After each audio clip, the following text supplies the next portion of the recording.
BNP সরকারের 6 মাস হলো, এটা নিয়ে আপনি একটু আলোচনা করেন, একটা ভিডিও ছাড়েন বা একটা লেখা দেন। তো আমি বললাম, ভাই এটা আর কি, একটা সরকার যদি আসে তার 6 মাস হবে, 12 মাস হবে, তারপরে 18 মাস হবে, 24 মাস হবে, হতেই থাকবে। এটা নিয়ে আলাদা করে প্রথম 6 মাস নিয়ে কথা বলার কোনো জরুরত দেখছি না।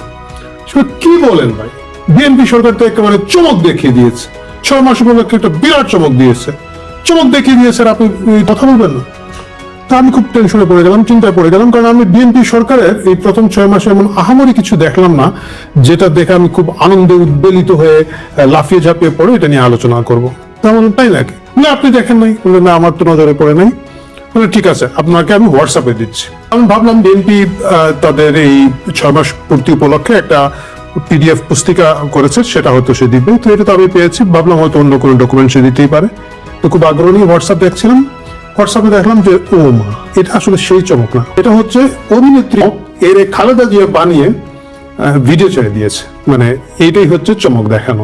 এই চমক আসলে দেখে, সেটা চমক হোক বা অন্য যেই হোক, ব্লু ফেয়ারি কি যেন হোক, দ্যাট আরো যে কি একটা নায়িকা বেরিয়েছে আমাদের, ওই যে বলছে গোটা বাংলাদেশ বন্ধ করে দিবে তার কিছু হলে, আমাদের যাই হোক বিভিন্ন ধরনের নায়িকা আছে, এর মধ্যে কোন একটা, সেটা চমক হোক বা বাদল হোক, সেটা দেখার জন্য আমার খুব একটা আগ্রহ ছিল না। আমি তখন তারা বললাম যে তুই যে এত আগ্রহ লাফাচ্ছিস এবং কেন আমি আগ্রহী না, এটা নিয়ে আমি তোকে একটা কাহিনী বলি। দর্শক, আমি এই কাহিনীটা আপনাদেরকে বলতে চাই। কাহিনীটা হচ্ছে, আমাদের মহল্লায়, ওই যে শুরু করেছিলাম, আমাদের মহল্লায় একজন আঙ্কেল ছিলেন। ছোটবেলা আমরা যে মহল্লায় থাকতাম সিলেটে, আমরা একটা কানাগলির মতো 12-14টা বাসা। তো সেই আঙ্কেল একটু লাল পানি খেয়ে টাল হয়ে দুলতে দুলতে প্রতিদিন ধরেন রাতে 9টা 9:30 ওর ভিতরে কোথাও চাকরি করতেন, বিকেলবেলা চাকরি শেষ করে ওই পানীয় খেতে চলে যেতেন, রাতে 9টা 9:30 দিকে দুলতে দুলতে বাড়ির দিকে যেতেন।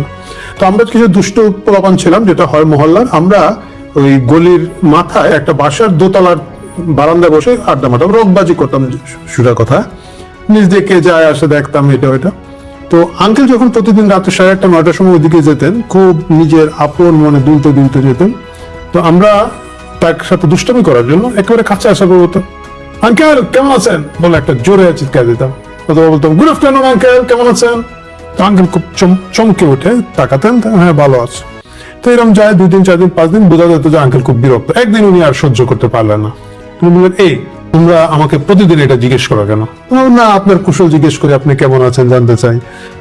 তো উনি একটা খুব ভালো কথা বলেছিলেন। উনি বলেছিলেন, শোনো, তোমরা তো জানো আমি এসব কিভাবে আসি, তোমরা দূর থেকে দেখবা। তোমরা যদি দেখো আমি স্বাভাবিকভাবে হেঁটে আসছি, তাহলে তোমরা টেনশনে করবে, আরে আঙ্কেলের কি হল। তোমরা যদি আমার দেখো একটু ডাইনে একটু বায়ে দুলতে দুলতে যাচ্ছি, তাইলে বুঝবা আঙ্কেল ঠিক আছে। দুলতে দুলতে দেখলে জিজ্ঞেস করতে হয় না। তা আমি গল্প বলে ছেড়ে দিয়েছি।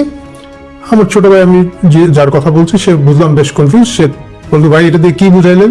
তাহলে কি বুঝাইলাম আমি জানি না, তুমি এটা চিন্তা করো। পরের দিন সে আমাকে, গত পরশুদিন সে আমাকে টেলিফোন করে, ভাই পেয়েছি, ইউরেকা গল্প বুঝতে পেরেছি।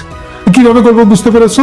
বললো, এই যে বিএনপি সরকারের সময় সর্বশেষ আকর্ষণ হচ্ছে কৃষকরা আবার সার নোট করা শুরু করেছে।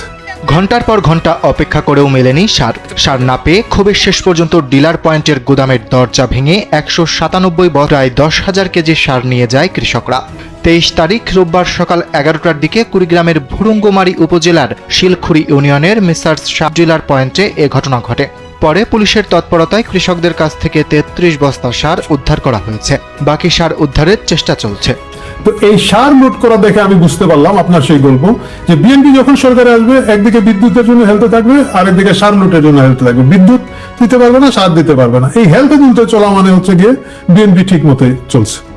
প্রিয় দর্শক, আমার ছোট ভাই যে কথাটা নিজে নিজে বুঝে ফেলেছে, আপনাদের কষ্ট লাঘব করার জন্য সেই কথাটি আমি আপনাদেরকে ভেঙে বলতে চাইলাম, যে বিএনপি সরকারের আসলে 6 মাস নিয়ে আমাদের আলোচনার কিছু নেই। কারণ ও যখনই আপনি দেখেছেন যে বিএনপি সরকার বিদ্যুৎ, মানে এর আগ পর্যন্ত আপনি টেনশন থাকবে যে লোকটা কি সুস্থ, সুন্দরভাবে হেঁটে হেঁটে আসছে।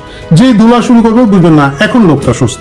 যেই মাত্র আপনি দেখবেন যে বিএনপি সরকার বিদ্যুৎ দিতে পারছে না, সারও দিতে পারছে না, আপনি বুঝে নিবেন যে বিএনপি সরকার, এইটাই সেই আদি ও কৃত্রিম বিএনপি সরকার। আপনারা জানেন কিনা না, এই সারের তামসাটা কিন্তু নতুন নয়। সার নিয়ে এই সংকট সবসময় বিএনপি করে থাকে। সবচেয়ে দুর্ভাগ্যজনক যে জিনিসটা বিএনপির আমল নামায় লেখা আছে, সেটা হচ্ছে 15 মার্চ 1995 সালে গোবিন্দগঞ্জ মহিমাগঞ্জে সারের দাবিতে যখন কৃষকরা আন্দোলন করছিলেন, সেখানে পুলিশ গুলি করে একজন কৃষককে হত্যা করে। তার পরবর্তীতে একই জায়গায় 21 মার্চ ঠিক পরের সপ্তাহে আবার সার কিনতে গেলে কৃষক টুকু মিয়া নিহত হন এবং আহত হন আনোয়ারুল ইসলাম মন্টু বলে একজন কৃষক, যিনি এর আগে আসলে পরবর্তীতে তিনিও মারা যান। এই হচ্ছে বিএনপির সার কাহিনী। একই ঘটনা পরবর্তীতে যখন আওয়ামী লীগ সরকার আসে, আওয়ামী লীগ সরকার আসার পরে তখন কৃষিমন্ত্রী করা হয় মতিয়া চৌধুরীকে। মতিয়া চৌধুরী বলেছিলেন যে এখন থেকে এই দেশে